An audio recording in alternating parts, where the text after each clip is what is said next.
Kongo iya menti Sia tubana tata Ilivyo ya sajili ya bunge na watoto Musingu kiamewa Ilivyo ya sajili ya bunge na watoto Musingu kiamewa Kongo iya menti Sia tubana tata Ilivyo ya sajili ya bunge na watoto Musingu kiamewa Ilivyo ya sajili ya bunge na watoto Musingu kiamewa Samuangi tukulu Mukongo ya menti Mungizila Isila katolele kokomono ya koko Mukongo ya mewa Mungizila Isila katolele kokomono ya sala Mukongo ya mewa Mungizila katolele kokomono ya nyambo Mukongo ya mewa Samuangi tukulu Mungizila kasolele kokomono Katolele kokomono ya koko Mukongo ya mewa Mungizila kasolele kokomono ya sala Mungizila kasolele kokomono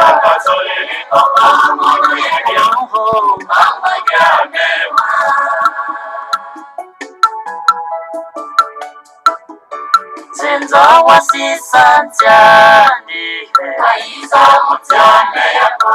Ukafu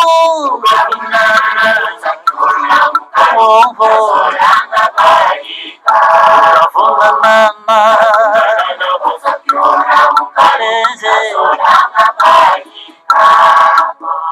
Zenza wasisantiani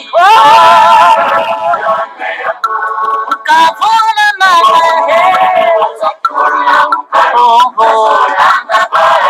Ukavula mama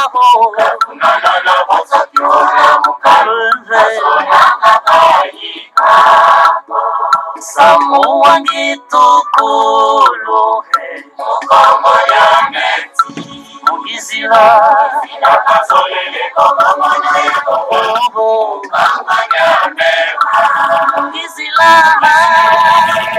Kokomono ya sala Mukongo ya mewa Mungizila Katolele kokomono ya nyambo Mukongo ya mewa Samuangi tukulu ya mewa Kasolele kokomono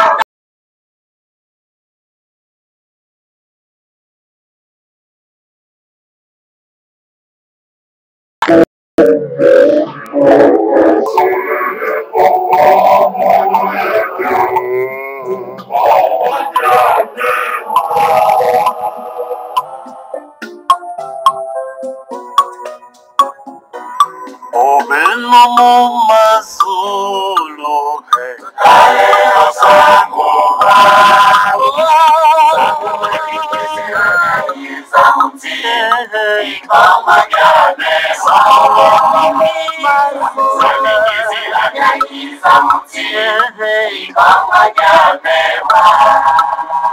Obeno mumazulu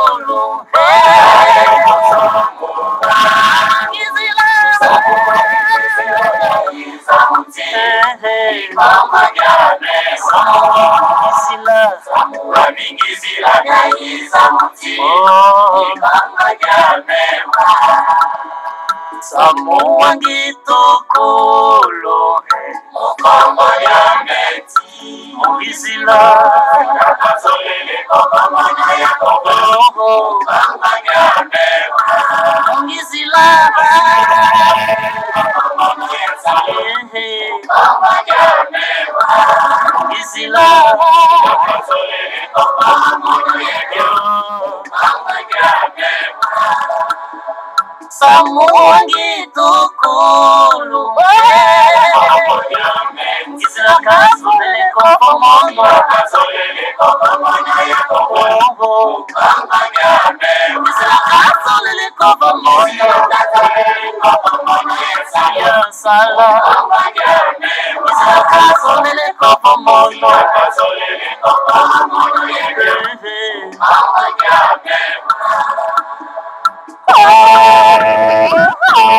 tangu ilungiti tangu ilungiti tangu ilungiti tangu ilungiti samuangi tukulumve izila kazolele kopo moyo yakufa izila kazolele kopo moyo ya sala izila kazolele kopo moyo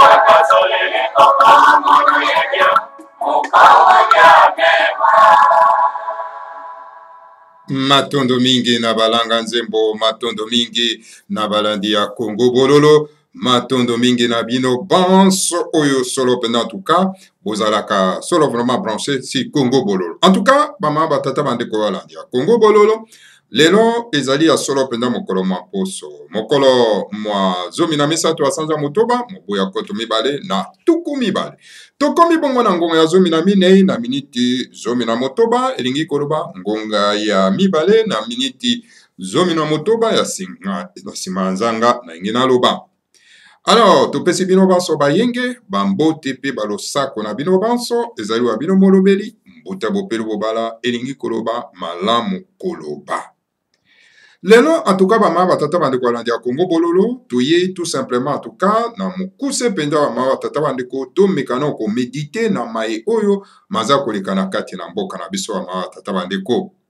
Yango na tango to meditaka, to kendaka toujours na bashivi ya le grand maître de Mandansemi, pona kokenda kotala makomi oyo ya komaka kuna, pona ete to koka kotie yango na ba meditation na biso bama batata bandeko.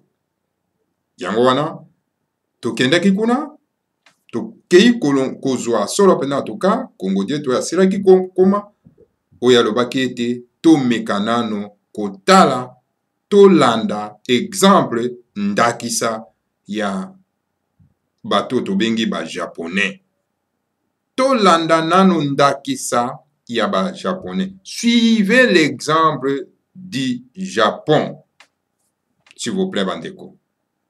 Avant to kena nanu kuna bama tata bandeko na Congo dieto oyo na maloba oyo na meditation oyo tokopesa bino nano bama batata bandeko. Donc information à le grand maître de Mandansemi. Le grand maître de Mandansemi va très bien. Bama tata bandeko santé na ye ezali malamu, il est en bonne santé bama tata bandeko balandi ya Congo bololo. Na mona kibilile ya le grand maître de Mandansemi santé ezali bien bama tata bandeko epesi ngai esengo sai na motema bama batata bandeko balandi ya Congo bololo. Alors donc le grand maître va bien kasi alobi ete esengeli akoka kobima na place oyo ya azali pamba te aza moto na liboma te bakoki kotia ye na hôpital ya bato maboma te mpona koluka kokonsidere ye lokola moto ya liboma. Aza moto ya liboma te esengeli abima na esika wana. Alors banani bakobimisa ye na esika wana batata bandeko parce que il est na kati ya CNPP comme un prisonnier politique, c'est-à-dire ba transformer donc CNPP na prison. Alors esengeli le grand maître de Mandansemi akwa kobima na esika wana. Et banani bakobimisa ye na prison ezali bato oyo bakende ko kidnapper ye na kati ya mboka. Et pour que bato wana bakende ko kidnapper ye na kati na palais royal bakwa kobimisa ye, il faut qu'il y ait la pression ya ba oyo balandaka ye. Il faut qu'il y ait la pression de la base. Et la base ya Congo central ya bundu dia Congo ezali wapi na Congo central na Congo dia kati. Base ya Congo ya bundu dia Congo ezali kuna. Ba tata bana. Base soke ningani, alors la race bantou tout entière aningani. C'est-à-dire bangala baningani, baluba baningani, bembe baningani, banande baningani, bandeko ya boyoma baningani, bandeko ya katanga baningani, batetera baningani, bandeko basakata baningani. Donc voilà bamongo baningani, batutu baningani. Aussi longtemps que bino ba Congo, ou ezali base ya bundu dia Congo, bolali pongi ya ba bébé. Bébé soka lala aza ko ronfler, bolali pongi ya ba bébé, pendant que le leader charismatique ya race bantu azana esika oyo baza ko considérer lokola moto aliboma, alors bino bo continuer ko lala pongi ya ba bébé eza malamu te. Donc voilà, le grand maître de Mandassem va bien, mais il faut abîmer la place Yazali. Mais bateau ba kinapa qui est, ba élément terroriste ba kenei kwa kinapaye, bango ba ko bimisa ye, na bo petende wanate sans la pression, non pas de la base. Donc, liboki ya makambo, ezana kati ya maboko ya base. Base ti lelo bala Robert Pongi. Alors, lobi yawa, le grand maître. Soka bimi, amani, base yango ekomi koloba, ekomi koningana. Mais base ya motindo nini oyo. Bama tata bandeko. Ça, ce n'est qu'un test. Oyo, en tout cas, bama tata bandeko. Bakulu, bakoko na biso bazali kosala. Pona ko tester biso soki vraiment tozali na bopikiliki elongo moko na motinda mi na bango na komba ne mwanda sembe wa mata tabande kwa landi ya Congo bololo. Donc voilà information na ko pesa bino ya mwana mata tabande ko bo s'attendre na ngai te na ko pesa information que non le président traître Chilombo Salaki Boye, Anomaki Boye, Anomaki ba mandataire, Hippolyte Kanambe. Moi, je ne suis pas dans ces affaires-là parce que ça ne me concerne pas. Ce sont les individus qui ne sont même pas dans ma tête. Vous comprenez, so batumoko bazan esprit na ote. C'est-à-dire que mon abang baza ko exister. Donc Chilombo n'existe pas dans ma tête parce qu'il n'est pas un président, il n'est pas mon président. Il n'est pas une autorité dans le pays. Le pays est ingouvernable. Le pays n'est pas gouverné. Donc, Chilombo ne dirige pas. Alors, il ne faut pas nous dire que non, président de la République. Ce sont des cannibaux, des cannibales. Ce sont des idiots, des imbéciles qui appellent Chilombo comme président de Congo. Donc le pays est allé en gouvernement, mais on a président. C'est à nous maintenant de récupérer le pouvoir où ils ont balabala pour être tout pesa yango na ba oyo bazana yango na droit pour être ba kwa kokamba biso ma tata bande de Congo. Donc voilà, bozé la tête ngana ko pesa bino information concernant batona procès à Kamere. Ça c'est une distraction. C'est une distraction. Parce que on a bien une parodie judiciaire. C'est-à-dire, eloko ba yokani ba se préparer pour ba distraire bino bana somi mboka ko. Et bino ko koti na kati ya distraction na pendant que mboka baza ko bebisa yango ba paya baza ko tia misisa na bango pour na été ba exterminer bino. Ba tata bande wala ndia Congo bolo. Mais l'information ngana ko pesa bino c'est-à-dire ko lamusa ba mboka tout simplement été bolanda makambo oyo ya confinement te. Boyoki ba traître wana Chilombo na ba élément terroriste wana Hippolyte Kanambe ba prolonger sous confinement ya ba imboka, c'est-à-dire 15 jours sous. Wana tokoyi koloba pona ko lamusa ba imboka ke boto samibeko wana te. Pona nini bokoyi ko to samibeko na bato oyo baza na mandat na binote. Bato wana baza ko s'imposer par la force pour na copier mboka. Pourquoi beaucoup tout ça? Donc ba mesure na bango bazo contre bino. Na yebisa ki bino récemment que ba expert ya ba chinois ba yaki na Congo après la vérification de ce qui se passe au Congo, ba lobi était il y a aucun cas de coronavirus na Congo.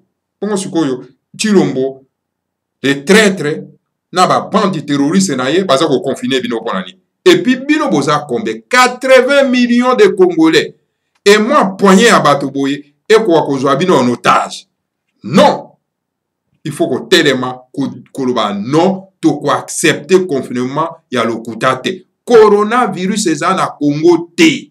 Il n'y en a pas. Bah, chiffre, ben, moi, ça quoi avancer que non, il y a 4000 cas, oh, il y a 80 décès. Tout ça, ce sont des maçons. Comment beaucoup ko accepter que bato a le couta ba koka solo penda ko zoabino en otage? Bah, na ya Congo. Le pouvoir donc se trouve entre les mains de la population, du peuple. Le peuple doit se mettre debout, doit se soulever pour que arracher pouvoir na bango na maboko ya ba vautour.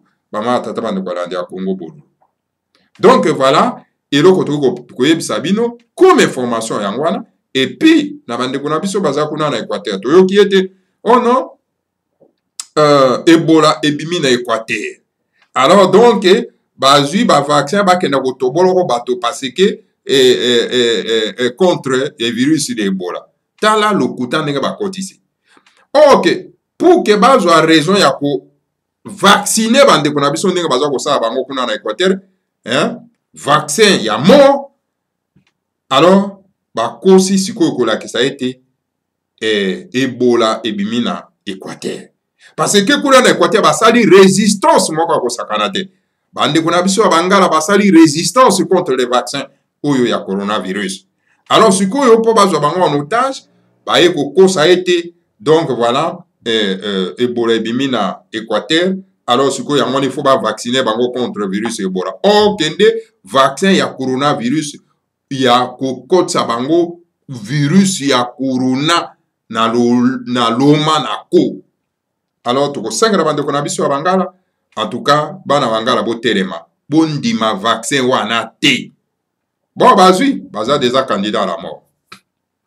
Voilà, bama batata bande ko. Moi, information na ko pesa bino oyo eza ko concerner biso yango wana. Devant un peuple au hasard déterminé, en tout cas, baboko sakala na été, bama batata bande ko la da Congo bol. Awa bama batata bande ko tolobi tokoza mukuse toko pesa bino likambo etali soro pena tuka bana na kachopa bakwa kolanda ndakisa ya Japon. Yango le grand maître de mondase maza ko pesa biso recommandation wana toko ka kolanda ndakisa ya ba japonais. Pona ni toko kolanda ndakisa ya ba japonais ama tata bana. Tana ndenge mboka za kokufa. Tout simplement parce que tout ça la pongi. Mais quand c'est le grand maître de Mandasemi, alobi na biso to landa ndakisa ya ba japonais. Ya alobi bo, alobi le Japon était en retard par rapport à l'Occident. Était en retard par rapport à l'Occident. Sur le plan technologique, lorsque les sages dirigeants du Japon décidèrent de rattraper l'Occident sur le plan technologique, alors mes chers frères et sœurs, ils ne commirent, donc les Japonais ne commirent pas grave erreur d'abandonner leur langue ancestrale, d'abandonner leur culture, d'abandonner leur histoire, d'abandonner leur dièse ancestrale. Leurs dieux ancestraux, ceux qui te retiennent à pluriel. Et on n'est rien de temps. Le Japon a rattrapé plus à dépasser l'Occident sur le plan technologique. Comment? Japon, azaraki na retard monene par rapport à mindele. Oui bien. Na plan ya na likambo etali technologie. Mais tango ba kambi ya mboka o bazali solo pena na bwanya bazwaki mokano po ete bakoka ko tambusa mboka na bango. En tout cas bama tata bandeko bazwaki mokano ya ko rattraper solo pena retard na bango epa ya mindele na plan technologique. En tout cas, basalaki ata erreur mokote. Mbeba mokote ba ma batata bandeko bana lisanga timanti ya koabandone solo mpena en tout cas lokota ya bakoko na bango, ya koabandone solo mpena bokoko na bango, ya koabandone histoire ya bonzambe na bango. Basalaki erreur wana te. E na mwa ngonga moke kaka ya mokuse, Japon a rattrapé retard na ye nyonso pe a dépassé solo mpena en tout cas bamindele sur le plan technologique. Siko tala epa na biso bamama batata bana, toza na badirigeant oyo bazali ata na kapasite ya koyeba histoire na bango te, bazali ata na kati na bonzambe na biso te. Okokuta bango baza na banzambe ya bapaya, ezala bajournaliste bazala kosala promotion ya kibrananisme na kati ya batelevizio na kati ya mboka na bango. Okomona bango balati bakombo ya bapaya, okomona bango baza na kati na babiyamba. Mais zwa moto lokola Chilombo aza président de la République, azwa kosala promotion ya banzambe na bapaya, ayebi bokoko na ye te. Bama tata bandeko, vous croyez que interdirigeant azali éclairé? Azali éclairé te. Mokambi ya ndenge wana akoki solo pena tuka komema mboka na bino na développement eloko moko te. Parce que ye akoyoka bapaya, akoyoka ba sage na ye ya mboka te, akotia mato ikuna te. Soki bapekisi ya na bapaya parce que bapaya bato batie ye wana, okomona ye akolanda nde te ya conseil ya bapaya ke ya ba sage na ye na kati ya mboka ma tata bana. Donc voilà, tout pays nyonso tu na kati ya mokili etikala jamais ko se développer na lokota ya bapaya, na bokoko ya bapaya, na bonzambe na bapaya. Donc bama tata bandeko, tokotikala ko développer te na lolenge wana. Esengeli kozonga na kati na biso, na bonzambe na biso, na histoire na biso, na bokoko na biso. Alors na tango wana tokoyeba solo pena tuka ko démarrer malamu pona ete tokoka kotombola mboka oyo tata nzamba ponctué d'apesa biso ya kitoko. Alors le grand maître de Mandase Mapusa na lobi, copions le Japon. La Chine de Mao Tse-tung a réhabilité sa langue ancestrale, sa culture, son histoire et ses dieux ancestraux. Et voyez comment la Chine de Mao Tse-tung se développe rapidement. Aujourd'hui, la Chine populaire est devenue un concurrent de l'Occident. Et le Vietnam de Ho Chi Minh a aussi suivi le Japon et la Chine populaire. Ainsi, toute l'Asie est en train de se réveiller. Alors, Chine, Mao Tse-tung, tant à copier Japon, pour réhabiliter le kota bakoko na bango. Donc, bokoko na bango, histoire ya bonzambe na bango, bomoni ndenge Chine ya Mao Tse-tung et se développer rapidement. Lela Chine populaire komi solo pena en tout cas concurrent à mindele. Vietnam ya Ho Chi Minh, tanga moni pende ngwana yepe ale alandi lokolo, alandi Japon, alandi Chine, et Asie surtout et komi na bom. Mais biso na Afrique, tokoki kokoma na boom wana te pendant que toza sikoyo kaka kolandaka bamindelo bayaki kokonza biso. Tozali d'abord koloba kaka lokota bapaya na ba parlement na biso koyo kaka lokota bapaya français eza ko ningana. Alors bandeko na biso ils pensent que soki motaza koloba lokota bapaya français ça veut dire kaza mayele. Alors donc ezali kama matata. To abandonner ba bonzambe na biso, hein? To abandonner solo pena en tout cas ici toi les nabiso, mais comment tokoki ko se développer na lolenge wana? Tokoki ko se développer te. Po balobi na biso tango pesi bakoko na mokongo, bango pe bako pesa yo mokongo, alors oko souffrir ko nyoko masolo pena na mokili oyo. Alors pour na été tokoka ko accéder na minimum ya développement lokola ndenge Chine esali, Japon esali, esengeli tozonga solo mpenza en tout cas na kati na biso. Bama tata bandeko balandi ya Kongo bololo. Tolanda bonzambe na biso esengeli tolanda. E bonzambe na biso bokotuna kotokozwa yango eza na kati na bondoli ya Kongo. Yo komona bandeko na biso baza ko préférer kokumisa église et secte catholique eza kobenga bundudi ya Congo donc secte. Bundudi ya Congo oyo ezali bonzambe ya bakoko na bango, oyo ezali une religion ya bancien sémite noir, oyo eza kotombola solo mpenza bomoto na biso, bango babengi yango secte, tandis que babiyamba oyo bato bapaya bamemelaki biso bango babengi yango religion, mpe baza kopesa yango bapromotion bama batata bana.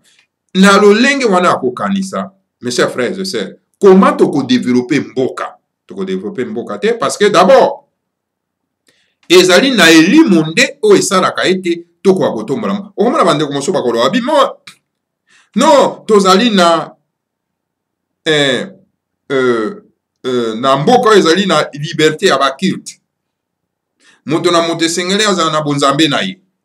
Mboka moko te ebongama mpe etombwama na bonzambe kirikiri. Bonzambe moko elingi koloba kozala na elimu moko. Soki bozali na bonzambe kirikiri, moye bozala na elimu moko ezali te, bo se concentrer mpo na développement mboka na bino ezali te. Okomona oyo les uns et les autres aza se concentrer na bonzambe ya bapaya, ako considérer oyo mosusu kuna comme ennemi, donc boza kotambola solo pena na elimu moko te. Zwa par exemple mama tata bandeko balandi ya Kongo bololo. Ozo tambola na balabala. Esengeli miso na makanisi na yo ekoka kotambola esika moko. Metango yo za kotambola na balabala, miso eza kotala, makanisi eza epai mosusu. Okomona kosala accident. Bakotuta wana motuka. Okomona okoleka moto, miso emoni ye, kasi lokola makanisi no eza wana te. Oleki ye. Alors moto wana koloba nakutanaki na mbuta bopele bobala. Alors donc aleki nga sanka apesa nga mbote. Parce que makanisi na ngai ezalaki epai mosusu, miso kaka nde eza kotala. Alors esengeli makanisi na nga na miso ekoka kotambola esika moko mpona monaka moindre problème ekoki kokomela ngai. Pe moto nyonso to na kokuta ye na balabala. Exactement pour le développement du pays, bama tata bandeko. Pour to se développer, to kota na mosala ya développement mboka, esengeli makanisi na biso. Biso banso, to koka kozala na makanisi moko. Tant que tozana makanisi moko, to kozala na liloba moko. Yango eko permettre biso to kota sikoyo na mosala ya ko développer mboka. Tala bama tata bandeko, lelo tozali na occupation ya coalition Tutsi. Pourquoi cette coalition Tutsi baza ko perdire na kati ya mboka na biso? Parce que tozana makanisi moko te. Et makanisi wana moko ezali te pona nini? Parce que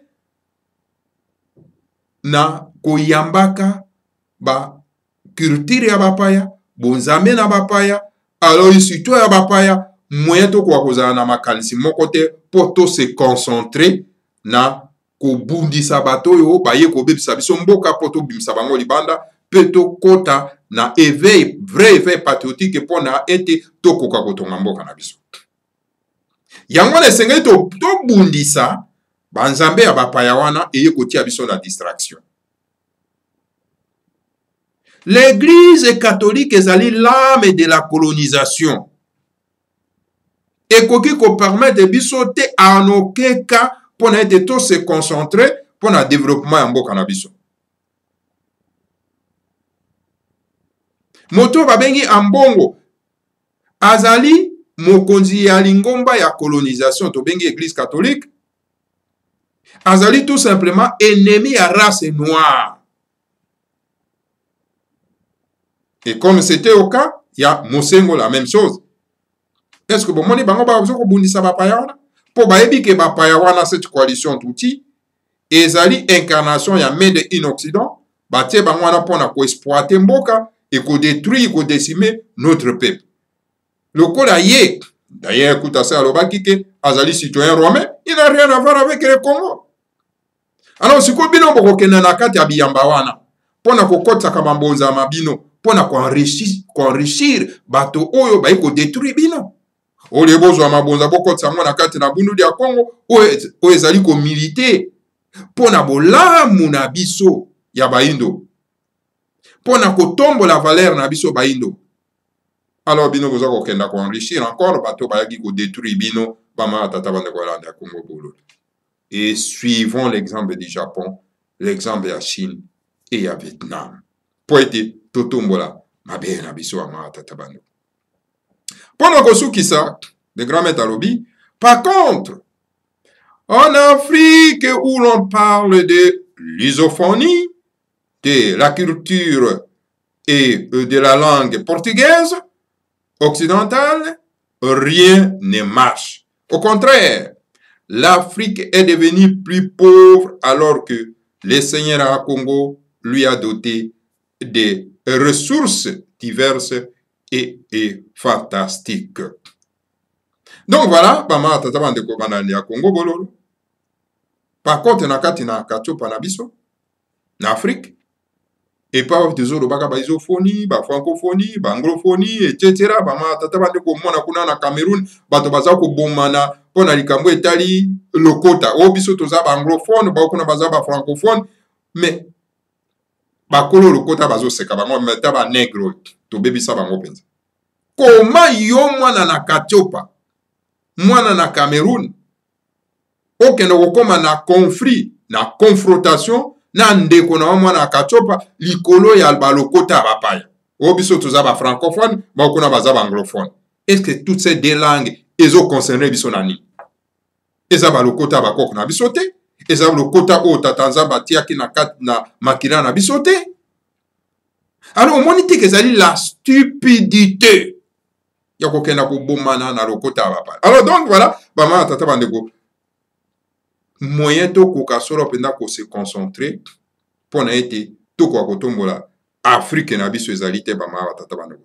Donc na ndenge wana rien ne marche. Au contraire, bana kachopa baza ko commander pauvre plus en plus pauvre bama tata bandeko. Pourtant toza na mabele o tata nzamba ponctolendo a pesa biso solo penda en tout cas o etondi kita le Seigneur à Congo.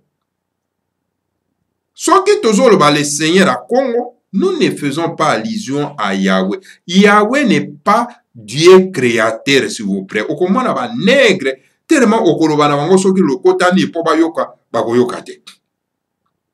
Yahweh n'est pas le créateur du ciel et de la terre. Yahweh, c'est un génie superviseur du monde d'Israël. Yahweh, c'est un Dieu jaloux. Alingaka bana na eba sambela banzambe mususu te.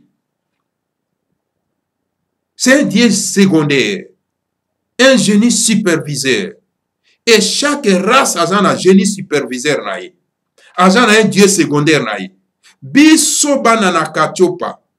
Biso tozali na un Dieu secondaire na biso, il s'appelle Nemwanda Congo. Ce n'est pas Yahweh, s'il vous plaît. Et le Dieu créateur, il s'appelle Akongo. Akongo n'est pas égal à Yahweh. Yahweh, c'est un petit Dieu. Il y a moins de population, Songolo. Mais tandis qu'Akongo, c'est le Dieu créateur de ciel et de la terre, de l'univers. Et c'est pour différencier nuance wana. Et le Dieu secondaire Nabiso, c'est-à-dire le génie supervisé à race noire, il s'appelle Nemwanda Congo. Voilà, pour y avoir nuance wana et c'est kokota na religion ancestrale na biso on appelle Bundu dia Congo. Soyez fiers d'être Bundu dia Congo, lisanga na tatanzambe ya Ponctolendo. Bundu, Bundes, c'est-à-dire lisanga ensemble à Congo, c'est le nom de Dieu créateur. Donc lisanga na tatanzambe Bundu dia Congo. Voilà, bama batata bandeko balandi Congo bololo.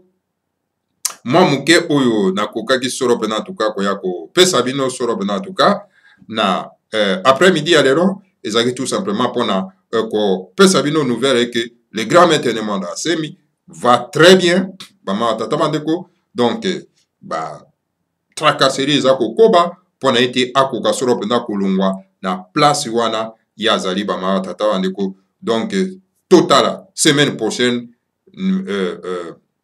nini oyo eko réservé biso surprise nini oyo eko réservé biso pour la semaine prochaine bama tata bande ko alanda Congo bolo. Voilà oyo nakoki kopesa bino na mokuse kaka bama tata bande ko na mokolo mwalelo. Donc voilà tolanda exemple ya ba Japon, tolanda exemple ya ba chinois, tolanda exemple ya ba vietnamien pona ete tokoka solo pena en tout cas kolongwa na bombo oyo tokoti nango bama tata bande ko alanda Congo bolo. Matondo mingi na bino banso, que le Seigneur à Congo vous bénisse tous, bénisse le monde ensemi et bénisse la République fédérale du Congo.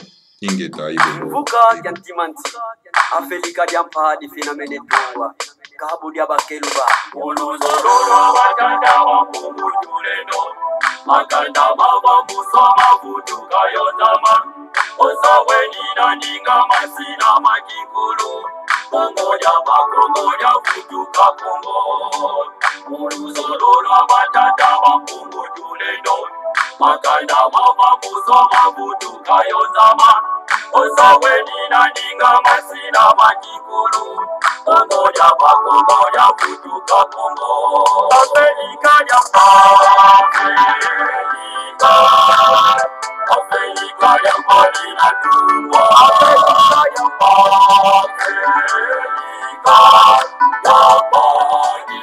Mene Tumwa Afrika ya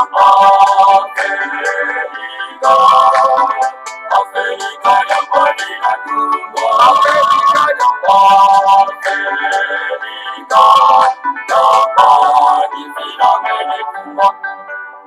ya Mbaya mbita ketima na kukongo Kipanda kya Kongo yekibuka kya timanti Defi ya Mbaya mbita ketima na kukongo Kongo ya vutuka Kongo Defi ya Mbaya mbita ketima na kukongo Kipanda kya Kongo yekibuka kya timanti Defi ya Mbaya mbita ketima na kukongo Kongo ya vutuka Kongo Afrika ya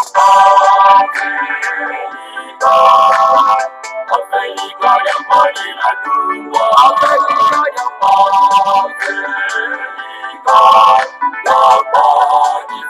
Mene Tumwa Afrika ya Afrika ya Malina Tumwa Afrika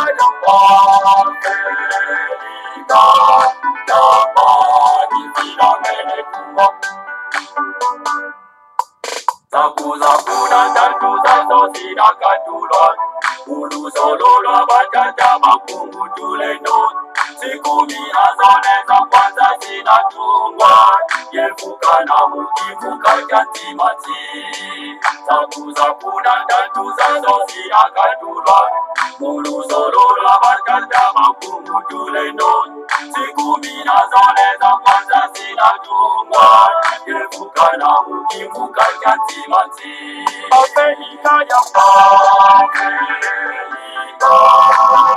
Afrika ya Malina Tumwa Afrika ya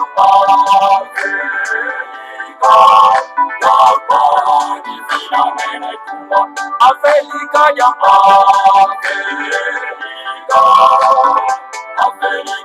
Malina Tumwa Afrika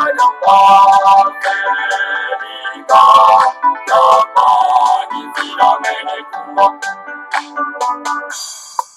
Siku mina zole za kwanza zinatungwa Kongo kwimaka ngubengela kuvanguza mi Oyo makatanga kivuku bangi chwapa Kasaimu kivuka kya timati Siku mina zole za kwanza zinatungwa kuwa Kongo kwimakangu bengela kuwa muzambi Oyo makatanga kivu kubangi chwapa Kasaimu kivu kakantimanti Afrika ya Afrika ya mbali na dumbo Afrika ya